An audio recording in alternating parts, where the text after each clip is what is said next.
and thank you for being here today. This is our second virtual Family Engagement Leaders of Ohio meeting for the calendar year 2020. So thank you all for joining us today. I will get started here with some announcements, welcomes, updates. There will be people kind of rolling in. I'm presuming. I figured out kind of what the issue was. My deepest and most sincere apologies for people that uh, had trouble logging on. Like I said previously, the last thing that I want to do when when people are carving time out of their very busy schedules to come together is to make it any more difficult to be here. So I deeply apologize. Hopefully, a bunch of our colleagues will be joining us here shortly. Um, and are already popping on, but I'm going to go ahead and get started. So, just so that you all know and that you're all comfortable, this meeting is being recorded, and we record the meetings mostly so that I can cut down the meetings into clips afterwards, so that you can always come back and revisit some of the most important parts of our conversations and any type of learning activities that we have. I also uh, would like to note that if you are willing in a place where it's safe to do so, feel free to throw on your webcam. I see a couple people have already joined the party that way. Um, so I appreciate that. We will have a little more discussion today, so it might be good to see one another. Um, at any time, feel free to use the chat box to express any type of concerns or comments. Um, and Yes, if you might have noticed, as you came in, you're all noted. That's just to reduce audio, noted, muted. That's just to reduce audio feedback. Feel free to unmute yourself at any time and chime in. You should have that capability. So, with that, thanks for being here. For any of you that have forgotten, this is the Family Engagement Leaders of Ohio, and it's a professional learning community in Ohio targeted towards district and community school leaders around family engagement work. But anyone is welcome to come and join us who's trying to improve family school community partnerships. So thanks again for being here, and thanks again for being active in kind of our communities that are attached to this. Um, yeah, let's jump right in. So here's our agenda today. The agenda got sent out maybe a week or two ago, so hopefully you had a chance to look over it. But we're going to go over some updates and things of that nature. We're going to have a little bit of a conversation, just kind of have a couple minutes to share out kind of what's going on in our schools or our districts, our organizations, what we're excited about, what types of challenges we might be running into that we might be able to problem solve. So hopefully, as we're getting going and getting through some of the more kind of announcements and updates type things, you're thinking about something that you could add to that conversation. We're also going to have a little bit of a more um, um, specific conversation around kind of how family engagement changes across different settings, different grade levels, different ages generally, and have a little bit of a presentation from the Ohio Statewide Family Engagement Center's own Hadley Bachman, who's been doing a good amount of research in what supports student success in middle school around family school community partnerships. So that'll be exciting. Another thing that I want to mention is if there is any time at the end, or if you can stay on for a couple minutes afterwards, we will be just touching base quickly to start talking about our September summit and just get some ideas on the table. Of course, at the Ohio Statewide Family Engagement Center here, we are working internally to try to organize a lot of those structures and things to make sure we have a great day, but it doesn't really make sense if it's not informed by our community. So if you have a couple minutes at the end to just stay around, or that's valuable to you, we'll be on here for a couple minutes to talk about that. So again, one more time, welcome and thanks for being here today. Special thanks for those who are returning, who have been with us since the beginning a couple of months ago and still find this invaluable and enriching part of their time. Special thanks for those of you who's been sharing about this community in your own other communities of practice that you're in or networks that you're in. We got a lot of requests. Can I share this meeting invite with people? This might not have been the best meeting invite to share with people, obviously, with a broken link, but we're always excited to have the sharing and connection between networks. So I really appreciate that. And yes, this network, while it is targeted to leaders in districts and community schools around family engagement, is open to really anyone who's here to learn and be respectful and make partnerships around this work. So feel free to share any of our resources or meeting invites or anything of that nature. If you wouldn't mind, as we get going today, feel free to throw your name and kind of either district or organization or school and what your title or work is in the chat box so we can get a sense of who's in here today and make sure you say hello. Hopefully you find a neighbor or someone not too far that you can make a connection with. So that'll be exciting.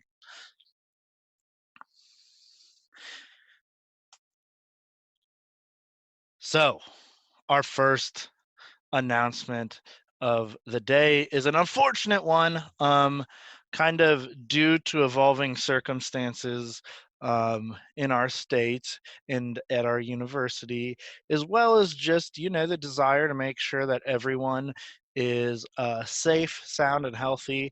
We're unfortunately going to have to postpone our Reframing the Conversation event next week.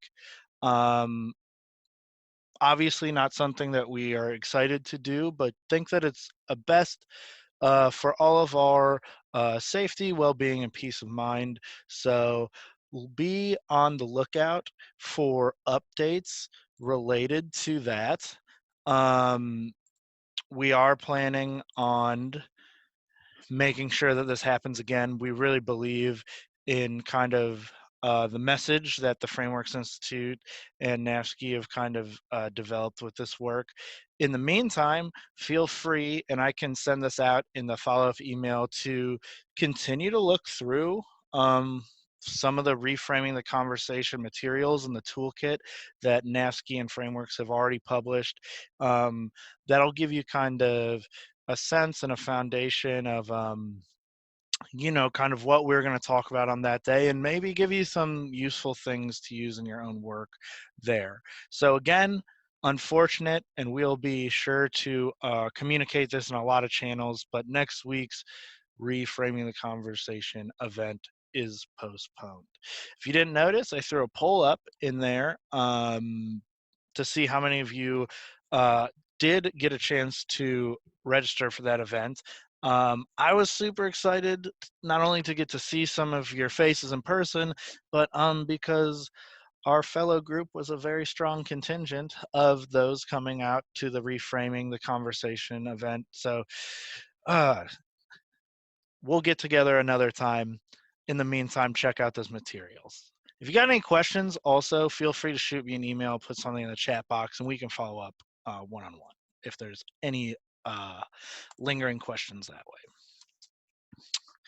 Next thing, I already mentioned this really quick, but I want to mention it again. We are planning a in-person summit for this group. We want it to be a really good learning event for our community, something that really is targeted towards family engagement leaders in Ohio, something that can really address kind of current trends in the field. So if you could stay on after the call, feel free, and we're going to talk a little bit about that. No more than 10 minutes or so, just really get some initial ideas rolling so that we're just not flying blind over here as we start planning out this event. Save that date though. Thank you. Here's another update, and I'm gonna change the poll really quick here. looks like we were about 50-50 on attending the Reframing Institute, but I happen to know that we had a lot more than 5 people register from our fellows group, so I'm excited about that. Um, we also would like to see here, how many of you have been on our website and kind of perusing those resources? I don't know if you noticed the last couple months, we've had a lot of new resources developed by us and also things that we believe in that we've gotten up there. So the slides are on the fellow our web page that you can link to, and I'll be sure to link to all of this in our follow-up email. And these slides are actually clickable. So on the left here, we have some of the stuff that we'll be talking about today related to middle school. This kindergarten teacher's guide to supporting family involvement and foundational reading skills is really been really impressive thing to dig into, really exciting, really actionable stuff in there. There's the reframing toolkit we've been talking about a little bit. Feel free to jump into that. If you're looking at PBIS and how to expand family engagement in your PBIS work, we have some rubric guides for that. And then our choosing a school tool up in the top right there, and then also another PBIS tool, kind of bringing those expectations from school to home and kind of having that mutual support. How do we do that? Through this kind of behavior matrix or chart. So jump into those, check them out if you haven't already. But I just want to make sure that these are on your radar and get a sense for how many of us are really digging into those when need be.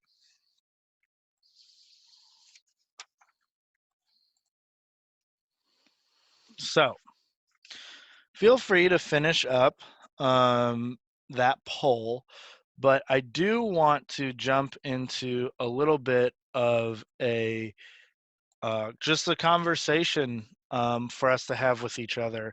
One of the strongest pieces of feedback we've gotten on some of these meetings is that people would really appreciate a little more time as the professionals and leaders as you are in Ohio around this field to kind of at least throw out some stuff that they're working on, get feedback on some things they're working on, and also potentially help others problem solve through some of those things. So with that, I want to open up some time for a discussion. And I'd appreciate if we could, for this discussion, I'll try to manage it as cordially as possible. We know kind of when you can't see each other, talking over each other, stuff like that happens. We'll try to be polite, but please, if you got something to say, feel free to make sure you're off mute and then jump in here. But let's just get started. So, what I'm thinking is just posing this question to you. Is there something that you would like to share with the group or receive feedback on? And then here are just some prompts below. Like, are there something that just happened this spring that you're really excited about, the big success? Any questions leading into planning for next year? Um, are there any opportunities out there or challenges you're facing? Any events coming up that you're excited about?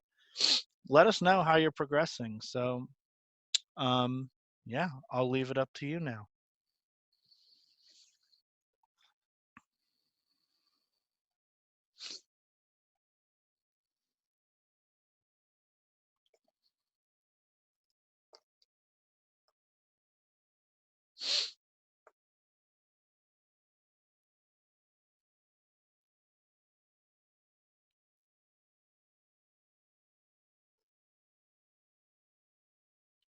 I see that we have representatives here from Cleveland Heights, University Heights, people from Cuyahoga County, people from Findlay. What's going on in your districts around this work?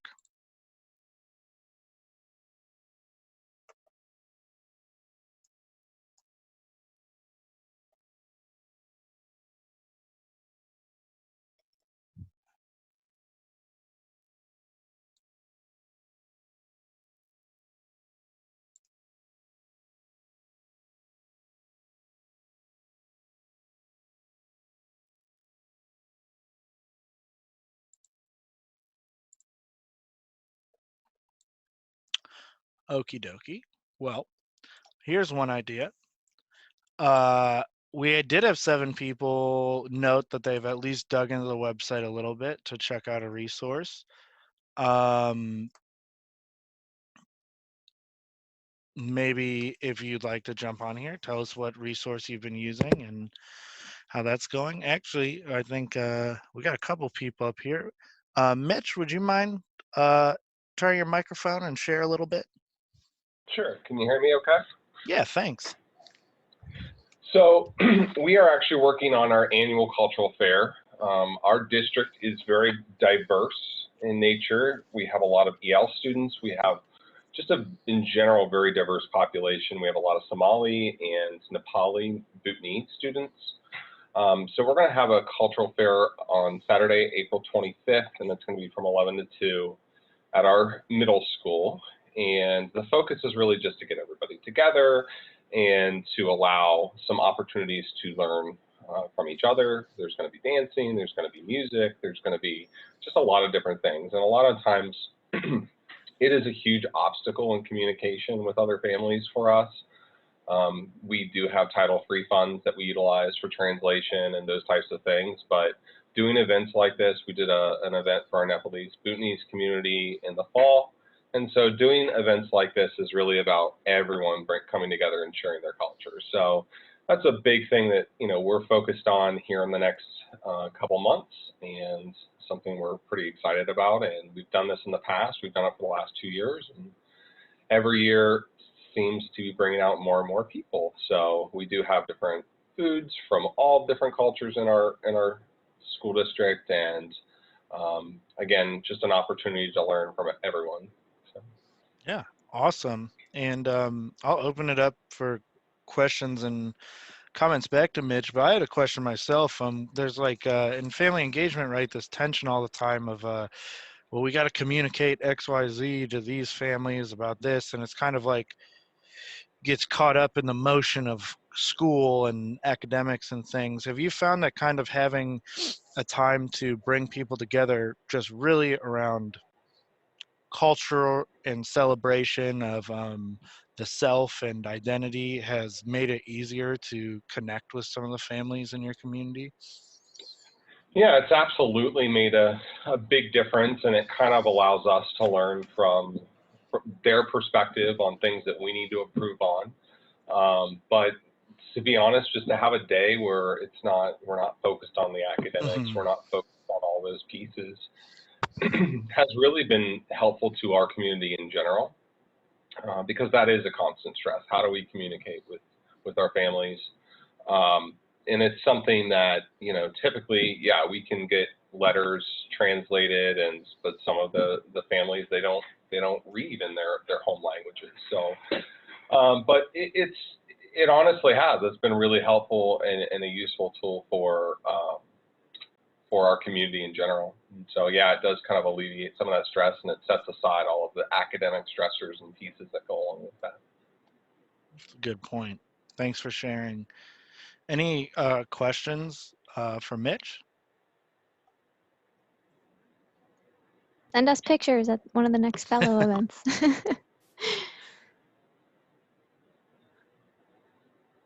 Okie dokie. Well, at any time, feel free to jump in and be part of the conversation. But I do see Lisa. Are you in a place where you could give us a chit chat? I see you dropping a couple things in the group chat, but maybe you could share out a little bit for us.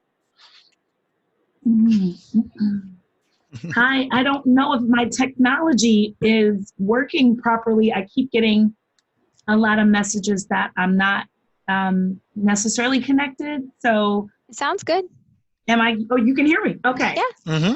Even if you can't see me, that's good. I'll take it. We can see you too. Oh.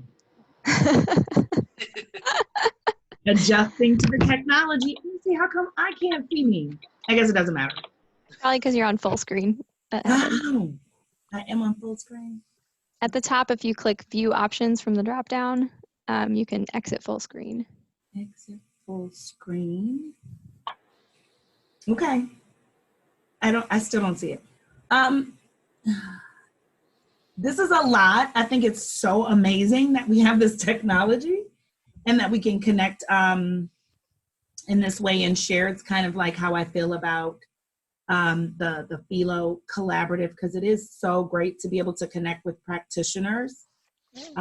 We've tried to do it locally too, just because there's, someone's success can help with us build our programs locally. So this is amazing. So even though I can't see me, I can see Barbara and I can see Hadley, and this is good. So thanks for doing this.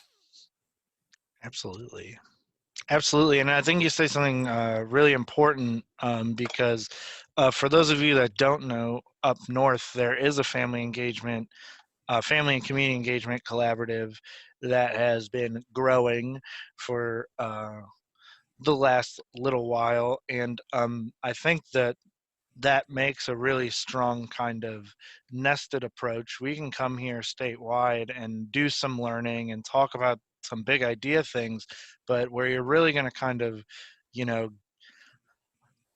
pull in the things that make the most sense for your communities and have the most sense for your communities are going to be more around these kind of local collaboratives. And I keep thinking, and it's funny you bring this up, I keep thinking about how kind of, if you're a math teacher or a reading teacher or whatever in an academic setting, you get the opportunity to have these teacher-based teams, some more regularly than others, of course, but you have this opportunity to bounce ideas off of your collaborators and other practitioners around you and give feedback on your own practice and things like that. And it's kind of hard as family engagement professionals to find that feedback all the time, especially since there might only be one of us for a big district. So I just love bringing up the FACE Collaborative in Cuyahoga County as a way to kind of tackle that challenge of kind of sometimes being a one-man or one-woman band and get the feedback that you need to be the most successful you can. So very cool. We're in our second year of the FACE Collaborative. And I think when we, sort of lunged out there to do it, it was really based on this sort of need to, pick the brains of other people who were maybe figuring some things out by leaping. And so it's been really great to also bring in resources, whether it was, for us, like Ohio PTA, or, actually being able to like Skype and have Dr. Joyce Epstein talk about the model. It's also, I think someone in here is from Universal Pre-K, and we were able to bring our very local, very amazing Catherine Thomas, who oversees a lot of our Universal Pre-K programming for National Network of Partnership Schools, and that synergy and how those programs are working together. So it was nice to be able to just sort of pull people who are doing the work together, have a face to a name and an additional resource. And I think Barbara asked about the Heights Family Academy. It's kind of that same premise of building our capacity, right? So doing it in a way where we can share expertise as a district. So, what are some of the programs that we have, whether it's IB or minimizing the angst around third grade reading guarantee, and also career and technical education programs, and bring that to the forefront so families sort of know that we're building this culture of learning, and that, we'll roll out the red carpet and try to remove every barrier that exists, whether it's transportation or childcare or, having time to make that social connection for lunch. And so this is our second year doing it, but it's only our fourth session. So I'm still trying to figure out the magic bullet because the numbers have fluctuated. And so this last time we had, 75 people. And I'm counting the moms, the pops, the babies, everybody who walked through the door. But I think the thing I reflected on is that we put together a really great program. So it was something for everyone. We looked at the themes of transition being a really fragile point where families have a lot of, anxiety about what does it look like to be a high school parent, or, making that transition to middle school is a leap. but then also making sure that families are sort of, because we know people are thinking about summer programming. Sure. That's a transition point. So how are we making sure that community resources and our organizational resources are available? So I think that was really good to have a theme, and just kind of figuring out what is the way to keep building those social connections, but also giving those tangible nuggets that families need to be, advocating and feel empowered and feel confident as much as possible. So thanks for asking. I feel like it was good. I just feel like it's always, how do you get more? Even though 75 was not bad, 70 commercials is what I said we created, so they can tell a friend. Or a neighbor. Yeah, I love that. I love that. Yeah, thanks for sharing. And that is really, I don't know, I just think you hit on the head so many things that we consider every day kind of in our work, and some of those important points in transition, which I mean we've come together today to talk about, is very kind of important to us. Any questions or follow-up with Lisa?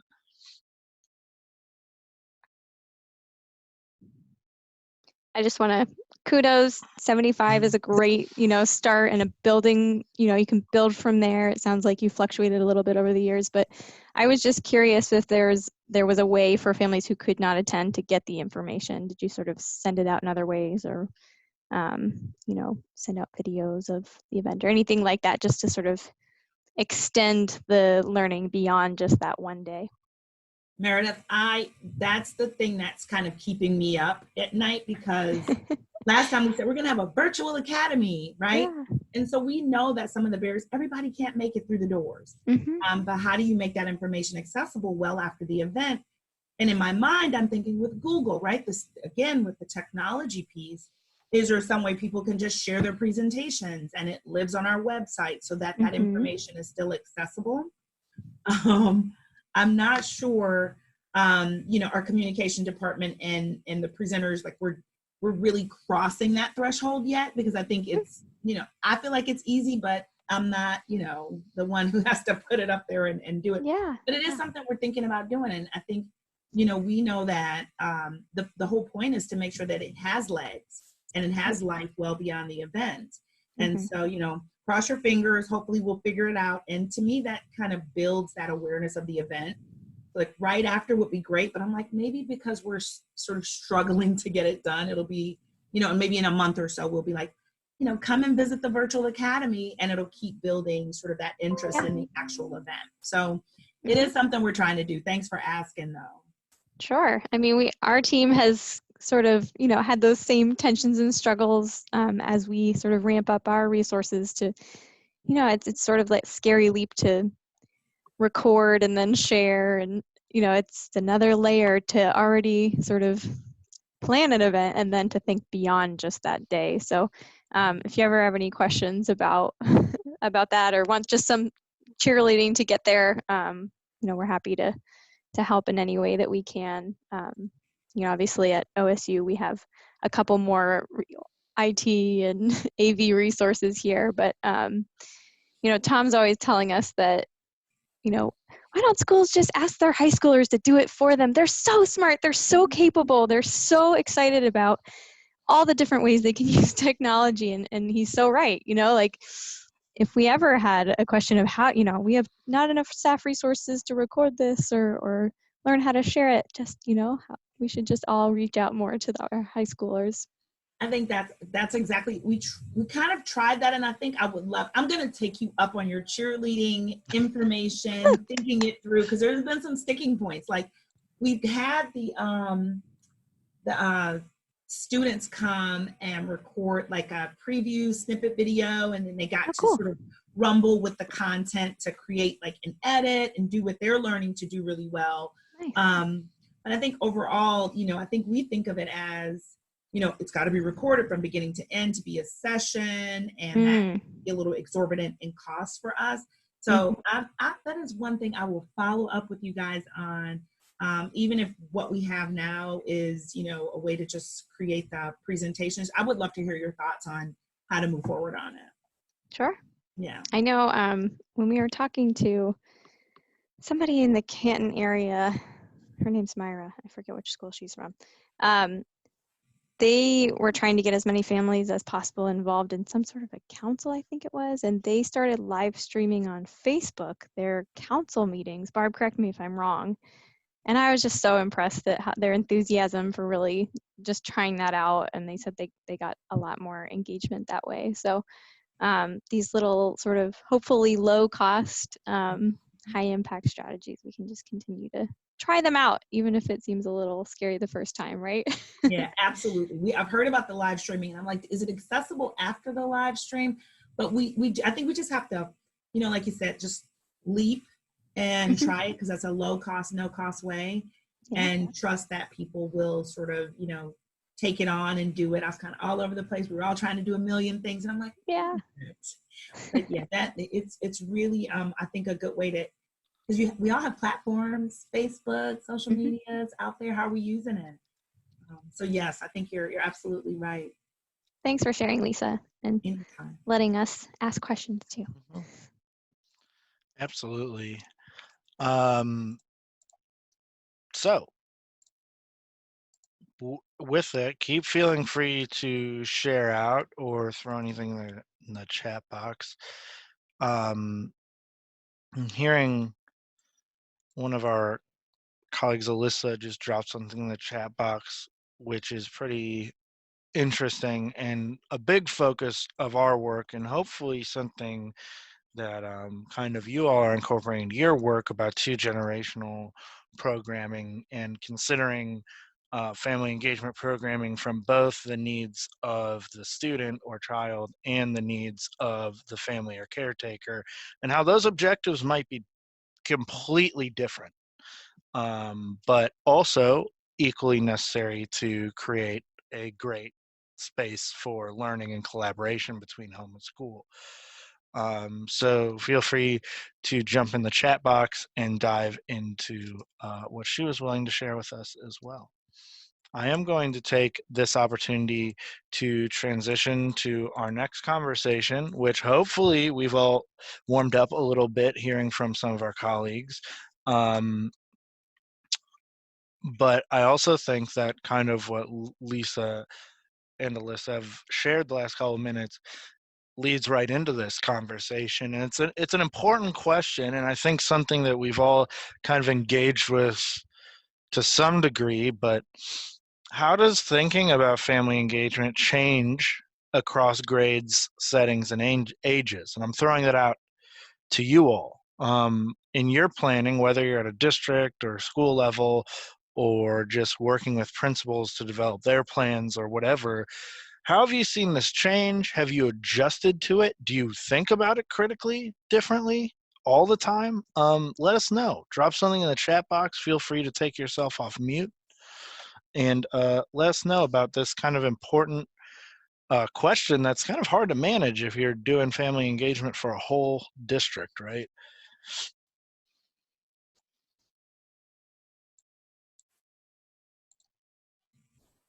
I always say, Tom, there's some tensions in, sort of stepping back, and as a parent, allowing your adolescent to sort of navigate, new spaces and new things that you want them to build those critical skills in. But then, I always think about how the stakes get higher. And so it's not about family engagement should go away. It should be encouraged in just a new way. And I feel like it's some of the research, I don't know if it's Dr. Epstein or Dr. Mapp, who really do this really great job of talking about the role that families play, from navigator to carrier to supporter to champion to cheerleader. This is really great analogy that I never say quite right, but it really is just about, it doesn't go away, it just changes over time. And I think for us as practitioners, like, how do you make sure that you're giving, that sort of changing dynamic and feeding that changing dynamic so that you're not doing it the same way? Like, if, having, early childhood support that looks completely different in learning at home, and, giving parents the opportunity to come together. It doesn't change that you're providing tools for learning at home and opportunities to come together. It's the content and the ways. So I think it's good that we have a new narrative around it and that we're really leaning into it doesn't go away, it changes over time through ages and stages. I think somebody dropped in something about the 2-gen model, which again really illuminates this whole thinking of throughout the pathway, how are we connecting families? So that's, you know, an ongoing area of work to define and support.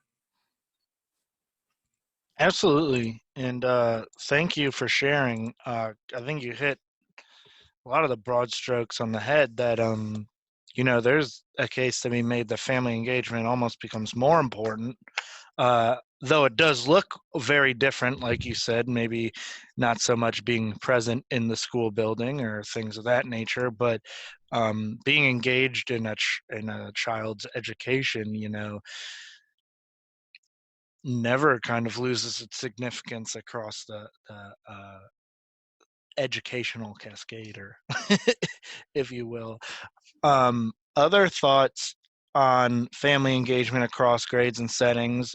Is anyone out there breaking their kind of family engagement plans or approach down to grade levels or ages or anything? How do other people kind of address this big question?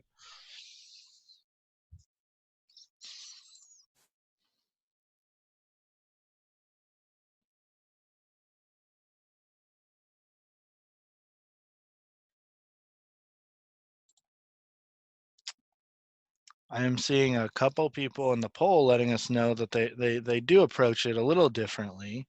So I know someone out there is probably scrolling through their brain to kind of remember their process of how they do this, planning from year to year.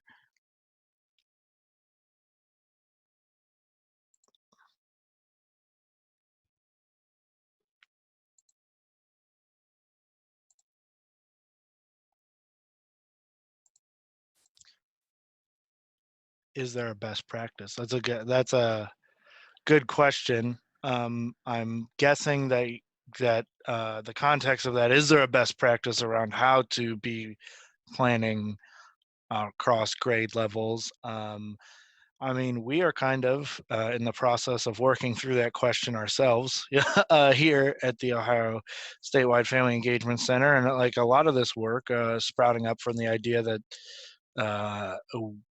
exactly what Lisa said, that we believe that this kind of does change and look differently across ages and grades, and that what we have heard through all of our stakeholder interaction, whether it's been through trying to develop our state's family engagement framework, whether it's been putting together an advisory council, is that principals, school leaders in middle school, high school, that whole secondary range, they get family engagement.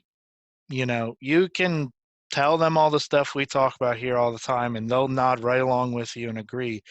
But if you do a scan of kind of the best resources available to us all, there are very few that are targeted towards middle school, towards high school.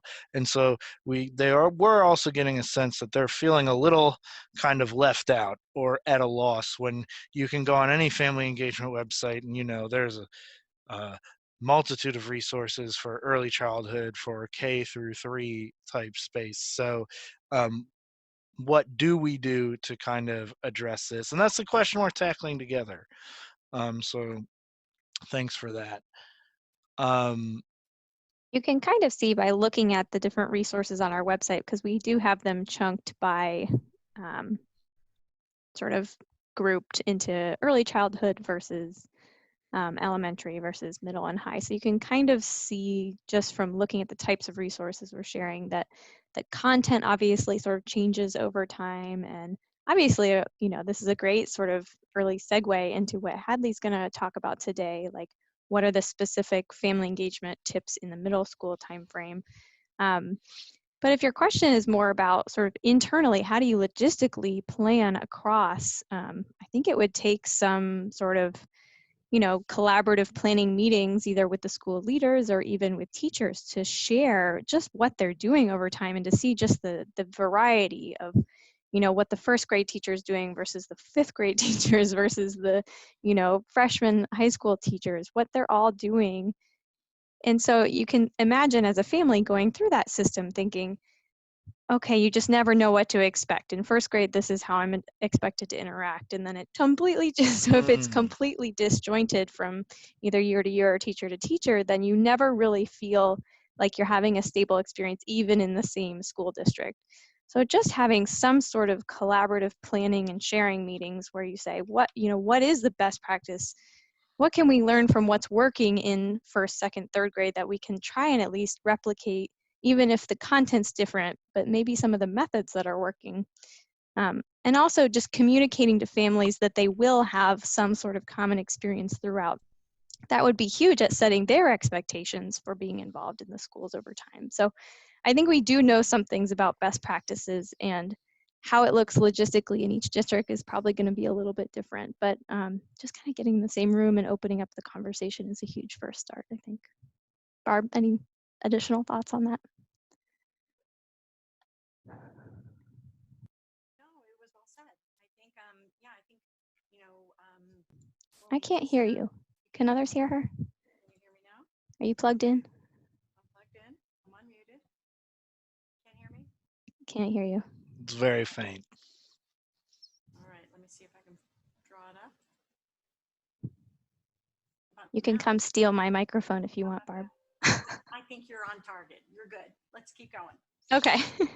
Yeah, and I think, Meredith, your point's really well taken, that there is a ton of best practice about how to strategically plan to achieve the desired outcomes.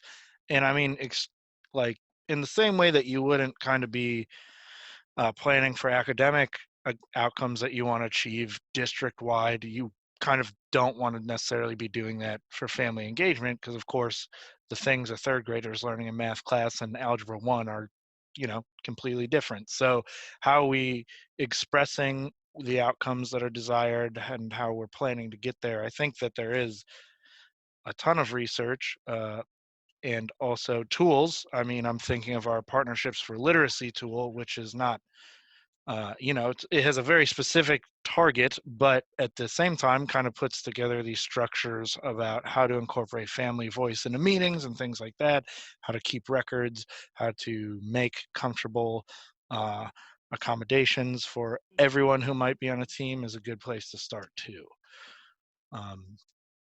So I'm seeing a lot of stuff come in the chat box, and that's cool. If you're more comfortable about our conversation, drop it in the chat box. We just want to learn from all the brilliant people out here doing this work. And I think that this has been a good segue into our learning presentation today. And so what I would like to do is take a moment to introduce Hadley Bachman. And Hadley Bachman is a graduate student working on her PhD in the College of Education and Human Ecology here at Ohio State University.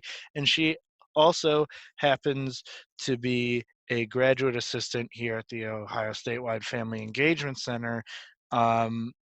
And that is a title and title only. She is a phenomenal contributor to our team, and sometimes makes me worry about if I will have a job when she graduates. But I will stop blabbering about her credentials and turn it over to Hadley now to talk a little bit about families and success in middle school. Good afternoon.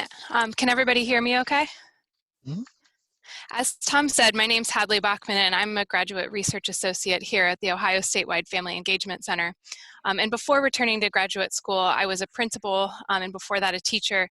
And I had the fortune of working with the age group with the best reputation, which is, of course, middle schoolers.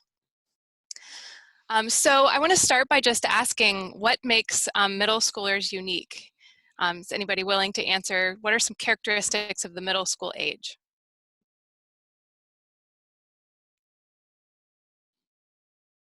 They're navigating a lot of, somebody said it, hormonal changes, right? Like they're just starting to navigate multiple classes, multiple pressures or shifts in what they were formerly used to in elementary school. Yes, absolutely. Absolutely. Any other ideas? How do they compare to elementary age children? I see in the chat, energetic, hormones, self-consciousness.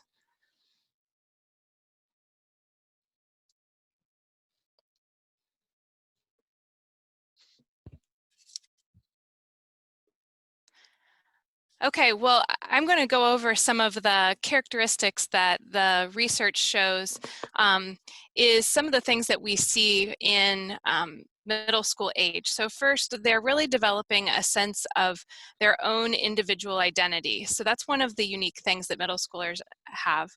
They're becoming more complex and independent thinkers. I enjoyed this as a teacher. They can have more in-depth discussions, but they're still pretty creative. And then they're gradually shifting their focus from parents and caregivers to peers. Parents and caregivers are still really important, but peers are almost like a mirror that they hold up to themselves so that they can really see how other people are seeing them. And then I think is there one more? Yep, and then they want to belong. So that's another big part. They want to have a seat at the table with their family when making decisions, but they also want to belong in school. So when we think about some of the ways we encourage families to be engaged in school when children are very young, like coming in to volunteer and read books, or events like classroom holiday celebrations, or being a room parent, those just don't fit as well in middle school. This can leave parents feeling stressed, confused, sometimes helpless about what they can do to be engaged in their middle schoolers' education. So we decided to dig into the research to try to answer the question, how can families best support early adolescents as they transition to, and really throughout the entire time they're in middle school? So here's some of what we found. We found that early adolescents are at a unique stage of discovering their individual identities. They want their parents to be engaged, but in a way that allows them room to be more self-sufficient. When family engagement is tailored to fit the middle school age, kids are more self-confident, more intrinsically motivated, and have more academic success. So before going further, what do you think this might look like in practice? If you, what is this kind of family engagement? Maybe put on a parent hat. What maybe would work in terms of being involved with a child's education in middle school?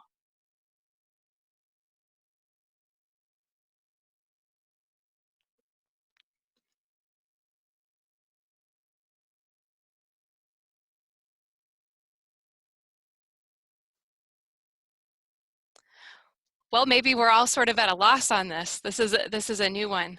I see someone, I see Meredith has put in the chat that one of the things that might work is kind of knowing what topics they're going to be learning about. I'm seeing someone who's supporting extracurricular activities, yes, giving voice to the students. Yeah, those are all great ideas, and I think you'll see some of those kind of pop up in the next few slides. So our next step at the Ohio Statewide Family Engagement Center was to put together a set of strategies that the research on middle school parenting and middle school family engagement has demonstrated are ways families can more effectively engage with schools during the middle school years. These are written for principals, teachers, and counselors so that the middle school staff can really help be a guide to families and a partner with families to figure out the most effective ways to support their early adolescent learners. So the first strategy is to promote awareness of the changing developmental needs of early adolescents. In some ways, adolescence can come as a shock to parents, especially if this adolescent is the older child in the family or an only child and the parent hasn't experienced this before. So schools can help parents to understand that some of the behaviors they are seeing are just a natural stage that kids go through. They want to explore how to be their own people. They are still working on how their actions are tied to results, and that can be either positive or negative. So what are the things I'm doing and how is that leading me to a positive or a negative outcome? They're looking for reassurance that they have the skills they need to be successful. And schools can help families understand what the stage is all about by sharing what's going on in ordinary and accessible ways, especially on on those important topics like motivation or conflict management that's especially needed at this time. The next strategy is to provide families with information about how to navigate the middle school context. I want to pause and ask, what are some ways that middle school itself is different from elementary school? I think somebody said a minute ago that students have multiple different classes that they might go to. Are there other ways that middle school is different from elementary school? I'm going to weigh in on that one. I think one of the things for us distinctly is the parent portal becomes such a really, really important tool to keep up with, assignments, or to, sort of, I think it's one of those places where formally you don't have it in elementary. It's not as a useful tool, but middle school becomes a real critical piece on how to connect with all of the teachers and see what assignments and expectations are there. So I think for us, like very tangibly, that parent portal for us is Infinite Campus, and parents not using it, not knowing how to log on or get around in there, or what is the value of the platform, is one of those critical shifts for us. Yes, absolutely. For my own daughter, her school's using Google Classroom for the first time this year. And so keeping up with all of her due dates on Google Calendar. I'm seeing some other people mentioning online grades, even having lockers in the school, the homework expectations, just so much is different. So the next strategy is really just about that. Middle school is in some ways a lot more complex than elementary school. Kids have multiple teachers with different expertise and expectations. They travel from room to room. I know in my own experience as a middle school teacher, just helping those new middle schoolers keep organized with their stuff. They're leaving things everywhere behind them. So needing to be responsible for their belongings. They have more homework. They need to be more organized about their studies. And then outside of school, they usually have added more extracurricular activities by this age. So life outside of school also tends to be more complex. So schools can help parents to understand how vital their role is in helping students understand that school is important and that they expect them to work hard and succeed, and also then helping to support those important study skills, such as breaking down big long-term projects into doable daily goals. And so I think sometimes homework and sort of helping your child with their studies can be intimidating for parents as the work level gets more complex, but actually what research shows is that families don't actually need to kind of tutor in a subject. They more just need to help students understand how they can break down big assignments or keep track of their work. So those kind of strong study skills. Schools can also help make sure parents know why the things that they're learning in school will help students succeed in their future careers. That helps give parents the background knowledge they need to engage their kids in conversations about the importance of education at home. Okay, for our next strategy, this one is a big one. This one's growth mindset. So strategy number 5 is to emphasize a growth mindset in the classroom and provide families with ideas for how to encourage a growth mindset at home. So early adolescence is a time for learning and growing from mistakes as well as successes, and it's important for schools to help parents understand exactly what that means. There's so much research showing that having a growth mindset sets kids up for success, and families can complement the efforts that schools are using to promote a growth mindset by encouraging their kids to be problem solvers in a wide range of situations, and by talking about both successes and failures as an opportunity to learn. And the real key there is just learning from whether it's a success or a mistake. Asking your child, what have you learned from this opportunity, will then help set up that growth mindset. And families don't necessarily know a ton about that, so schools can help. Along these lines, by early adolescence, families know that their children aren't perfect, but it can be hard for them to know if their child's struggles are typical for their age and stage or something that they really need to work on. So strategy number 4 is to provide actionable and specific improvement messages to help families support their early adolescent.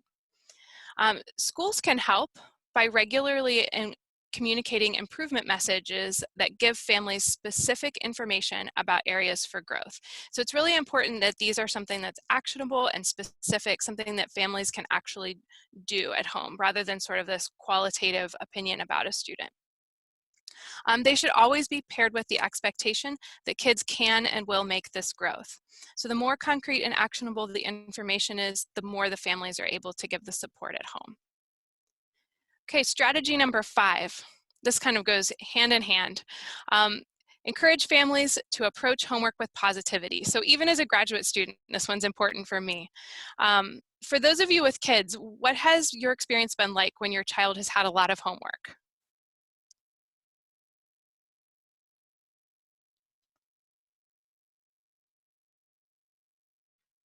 What does that look like at home if they bring home a big assignment? I see frustrating in the chat. You know, there's the way we used to do homework and the way kids do homework now. So I think there's tell me a little bit about that. Well, there's for me, even still, it's a disconnect. So 2 things. So for me, my child has a cognitive disability. And so finding a way to not be like uber frustrated from the fact that he's a completely different kid at home who's very comfortable and, very vocal, whereas in the school setting, he might be a little bit more trepidatious and not as, eager to demonstrate all of the great things that he can do. So for me, it was always like, you can do this, but not necessarily knowing that there's a way to scaffold, which I think educators do a really good job of, and or, having new approaches to the way we used to do it than the way it's sort of being done now. So I think for me, it's always been sort of a little bit of a disconnect. And I think, when families have to make a jump or a shift, you don't always know what that looks like. So it could be frustrating. And the disconnect is very, very real. Yeah, absolutely. I think with any learner, making sure that the homework is tailored to their needs and their abilities so that they can feel confident in it at home is really important. I also, Dr. Boone put in the chat, and I really think this is an important one too. I know in my family, this is a big one, that homework can sometimes be a trade-off with other enjoyable family activities that are also important. It's also important for families to have time together. So what we really learned is that homework time needs to stay positive. So the research is really showing that when families are able to be more positive at home, then students are more likely to stay motivated and confident when tackling homework. But that can be difficult if the work is too difficult or if there's too much of it. So schools can play a really huge role in this. So in order for homework time to be positive, it has to be manageable, and schools and the teacher need to regularly check in and listen to families about how it's going. This is one in which two-way communication is really important, and so if school staff can really encourage families to share feedback about how homework is going, then it's more likely that homework will be able to stay positive during the middle school years.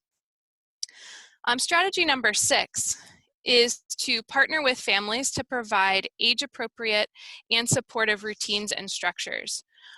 So this strategy might seem a little more daunting for schools because this is kind of getting into the world of what's going on in the home. But when you think about it, this is an approach that we use a lot as educators. So many middle school educators know that the best way to have a smoothly running classroom is to develop rules and routines collaboratively with students and then to stick to them consistently.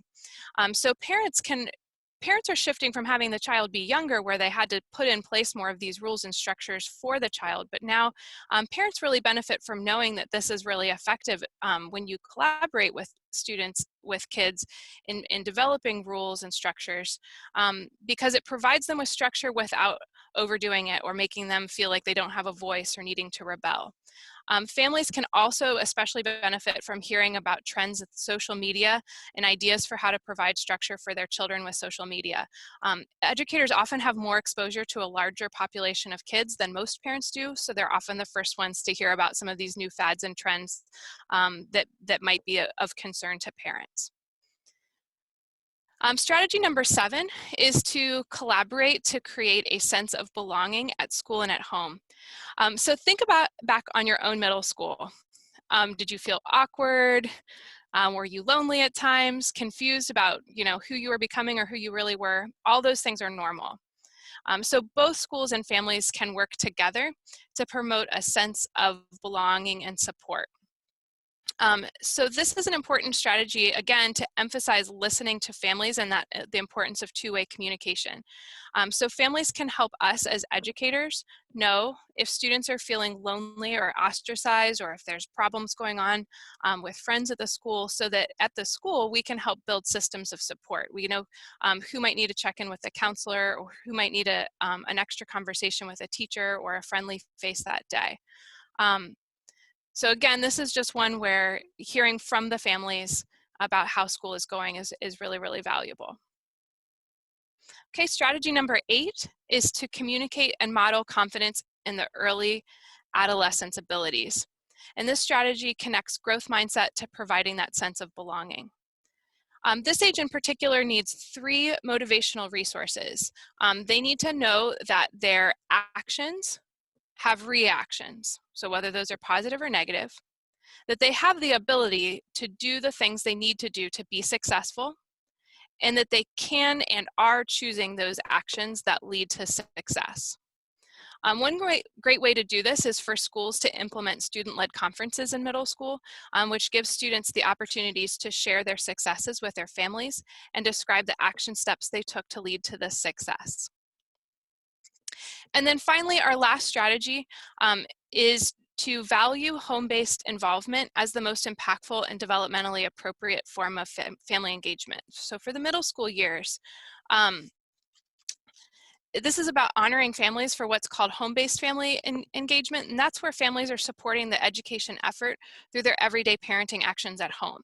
And that's really developmentally appropriate for middle schoolers who are ready to be a little bit more independent. They don't want their parents necessarily volunteering in the classroom or popping in the school a lot.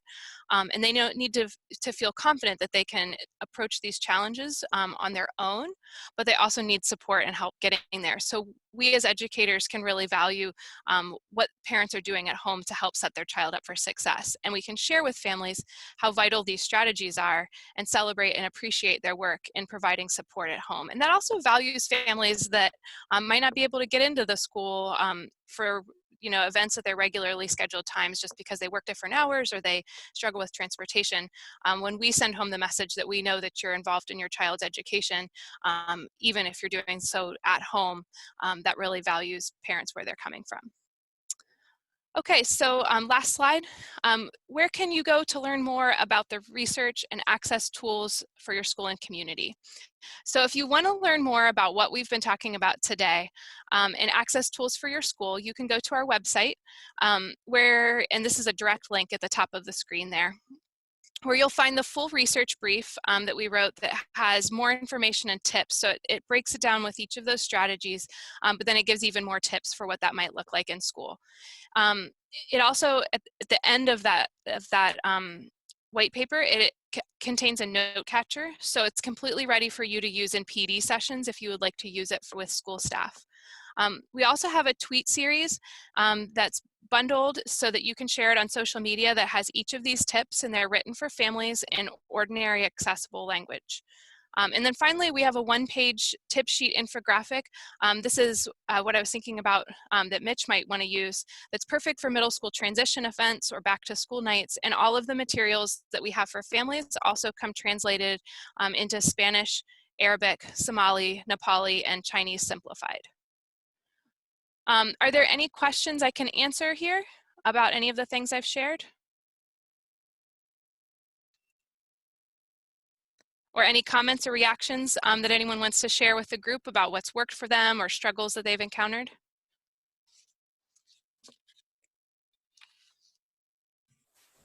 I just want to say thanks again. Middle school is such a tough time, and it really gets a really bad rap.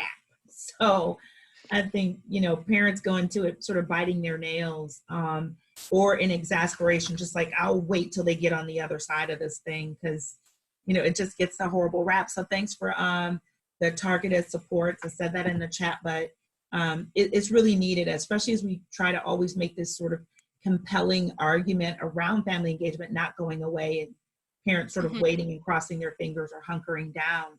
To feel proactive and empowered is, really, really a great thing. So yeah, of course. Yeah. Yeah, we've talked about that quite a bit here as well. There's a bunch of us who really enjoy middle schoolers, and you know, it's a fun age.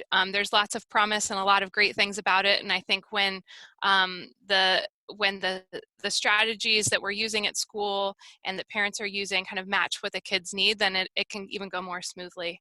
I see Langford raised a hand. Would you like to share?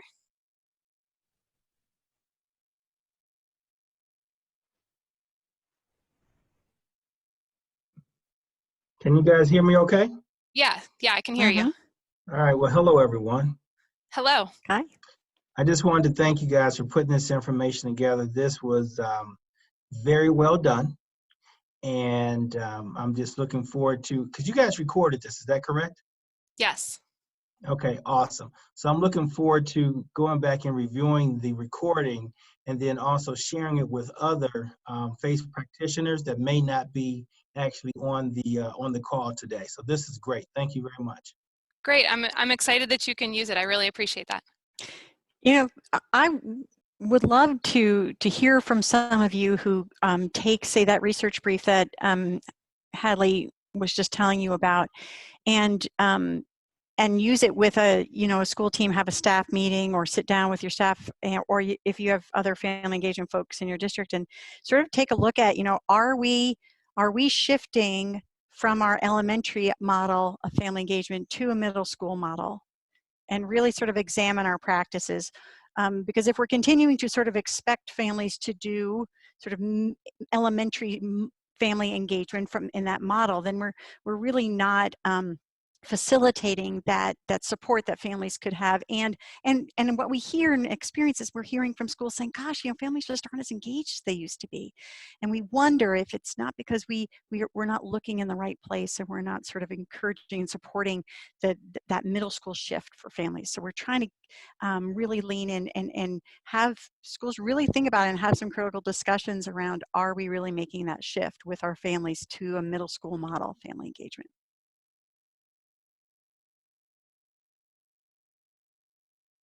I'll keep you guys sorry, go ahead. too. No, I'm sorry, Meredith.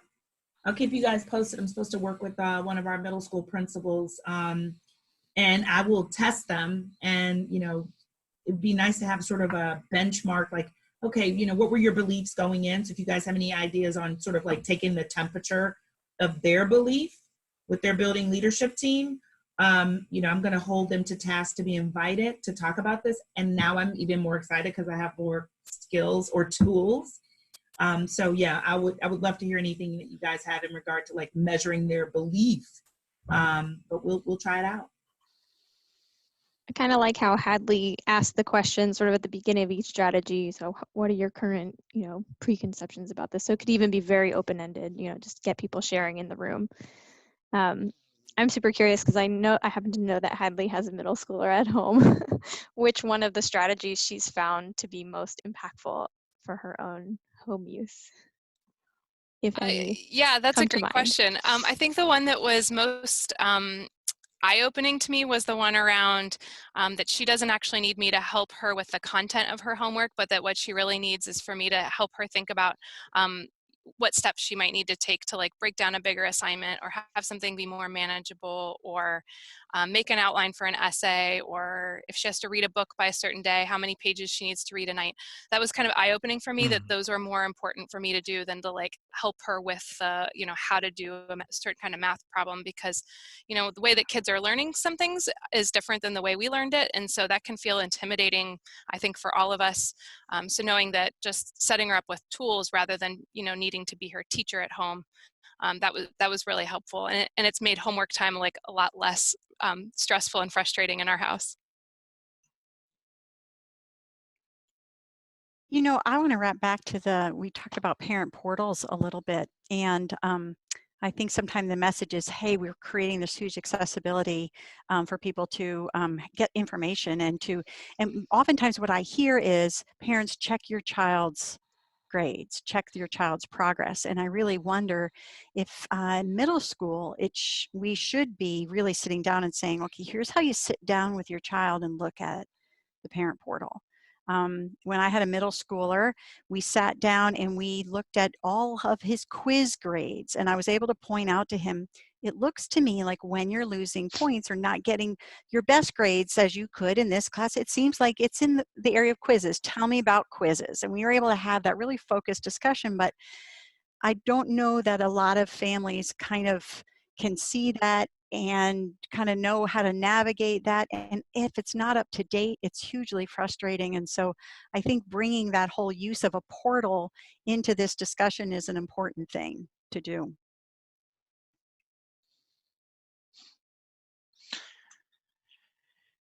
Yeah, absolutely. And I think that middle school is also a interesting space that it's not only a challenging transition just because of age, time, and everything else, but like you say, there's such exposure to kind of new technologies and things that parents might not have been trained on in the past, and that um, making things accessible that might not be so accessible. So how do we think about continuing to support parents around ways to engage with their children as we would in any other grade and as we would in any other subject, whether it be kind of literacy or, even numeracy or anything like that. So very interesting conversation about kind of even shifting what parents need to be successful engaging their children around education. Of course, they are experts at engaging their children in all sorts of ways all the time. Anything else come up for anyone during this? I'm wondering if anything in here was, kind of changed your view on how you might try to approach family engagement. Anything that way? Anything got you thinking about how you might try to incorporate some of these strategies or thoughts into your future planning? It's a big, big planning time for next year.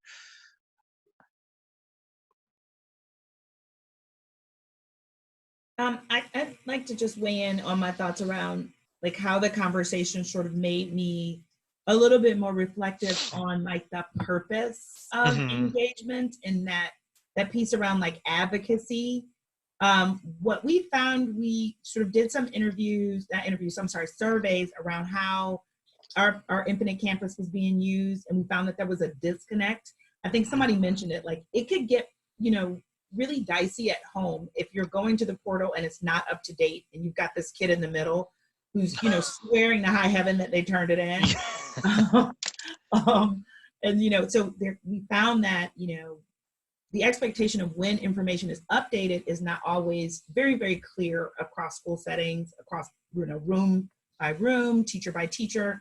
And so that advocacy piece to me is reminiscent of if, we really can get, I think we're at like a 68% for our Infinite Campus, usability across the district, and that place being a place where parents and staff meet and students can sort of navigate and own their own, responsibility around learning.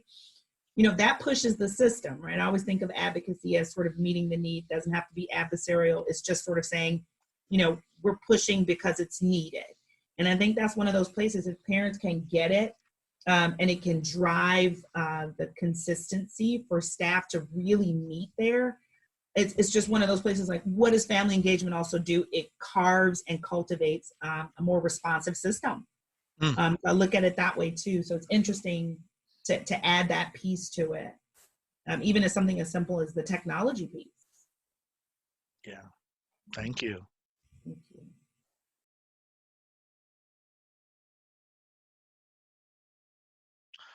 Well, definitely good to hear how not only new research is helping us think differently about our approach, but also the input and things we learn from our own communities and families, and where there might be little gaps in kind of our planning to implementation. And that's okay, because we're always trying to improve, right? And nothing's ever perfect the first time, but taking the time to be able to identify those things and improve upon them, I think, is how we keep family engagement as a critical part of education and keep showing that it is such a critical part of the whole development of a child.